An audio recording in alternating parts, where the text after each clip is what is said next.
নমস্কার। আজকে দারুণ একটা রেসিপি দেখাবো আপনাদের। করছি কাঁচকলার খোসা বাটা। তো নিয়ে নিয়েছি কাঁচকলার খোসা, যেগুলো একটু মোটা মোটা করে কাটা রয়েছে, রসুন, কাঁচা লঙ্কা আর কালো জিরে। তো এই দিয়ে রেডি করব আজকে কাঁচকলার খোসা বাটা। তো প্রথমেই কাঁচকলার চোখলাগুলোকে ছোট ছোট করে কেটে ভালো করে ধুয়ে নিচ্ছি। এরপরে প্রেসার কুকারের মধ্যে দিয়ে দিচ্ছি আর দেব সামান্য জল, হলুদ, নুন আর সামান্য সর্ষের তেল দিয়ে সামান্য জল দিয়ে একটা সিটি দিলেই যথেষ্ট। বেশি সিদ্ধ করার দরকার নেই, বেশি সিদ্ধ হয়ে গেলে খেতে একটু স্বাদটা কম হবে। তো প্রেসার কুকারটা বসিয়ে দিয়েছি, একটা সিটি হলে বন্ধ করে দেবো। তো ঠান্ডা হয়ে গেলে নামিয়ে নিয়েছি। ঠিক এই পরিমাণে সিদ্ধ হবে, এর থেকে বেশি হওয়ার দরকার নেই। নিয়ে নিয়েছি একটা কাঁচা লঙ্কা, আর একটা কাঁচা লঙ্কা পাশে রেখেছি রসুনের সঙ্গে থেতো করে ফোড়নে দেবো বলে।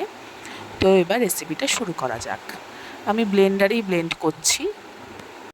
আপনারা চাইলে শিলনোড়ায় বাটতে পারেন, শিলনোড়ায় বাটলে আরও স্বাদ বেড়ে যাবে। ব্লেন্ডিং হয়ে গেছে। তো এরপরে আমি কড়াইটা বসিয়ে দিচ্ছি।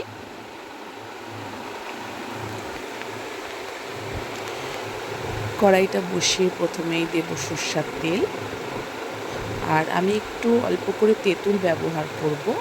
আমার স্বাদের একটু ভালো লাগে খেতে, তাই জন্য। তো তেল গরম হয়ে গেলে দিয়ে দিলাম কালো জিরা ফোড়নে। এরপরে দেব রসুন, কাঁচা লঙ্কা। কাঁচা লঙ্কা আর রসুনটা একটু ভাজা ভাজা হোক।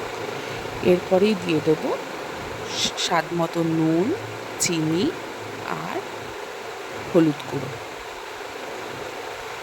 দিয়ে আরেকটু নাড়াচাড়া করে যে পেস্টটা করে রেখেছি কাঁচা কলার খোসা দিয়ে, সেটা এর মধ্যে দিয়ে দেবো। তো বেশ ভালো করে গ্যাস সিম করে অনেকক্ষণ ধরে নাড়াচাড়া করতে হবে। একদম শুকনো শুকনো হয়ে যাবে জিনিসটা। দেখবেন কড়াইয়ের মধ্যে লেগে লেগে যাচ্ছে, আলগা হয়ে আসছে। তো এই অবস্থায় এটাকে বন্ধ করে দিতে হবে।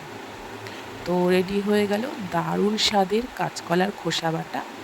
তো গরম ভাতের সঙ্গে পরিবেশন করুন, দারুণ লাগবে খেতে আশা করি। তো রেসিপি আমার রেডি। এবার চটপট গরম ভাত বেড়ে নিই আর কাঁচকলার খোসা বাটা দিয়ে চটপট করে খেয়ে নেওয়া যাক।